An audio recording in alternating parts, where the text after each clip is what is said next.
শেষ পর্যন্ত এই আনারকলিও আমাকে ধোকা দিল। বাসায় বসে ভাবলাম একটু কক্সবাজারের বিচের ফিল নেই। আপনারা একে প্যাশন ফ্রুটস বলেন, ট্যাং ফল বলেন, অথবা কক্সবাজারের বিখ্যাত আনারকলিই বলেন, যার কারণেই আমি এই বিখ্যাত ফিলটাই নিতে পারলাম না। সুদূর কক্সবাজার থেকে এই আনারকলিগুলোকে আনা হয়েছিল। ভেবেছিলাম বাসায় বসে বিচের ফিল নিব, বেশি করে মরিচ লবণ, বিট লবণ দিয়ে ভালো করে মাখিয়ে খুব মজা করে এটা খাবো, ঠিক ভিডিওতে সবাই যেরকম খায়। কিন্তু শেষ পর্যন্ত এই আনারকলিও ঢাকায় এসে আমাকে ধোকা দিল। তাই কক্সবাজারে এই আনারকলি কিনতে গিয়ে আনারকলির এরকম টুকটুকে হলুদ সুন্দর চেহারা দেখে কেউ পাগল হয় না।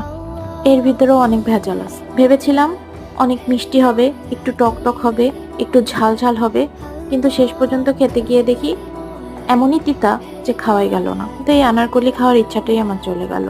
উপরে ভাব দেখাচ্ছে খুব পাকা, কিন্তু ভিতরে ছিল কাঁচা একদম।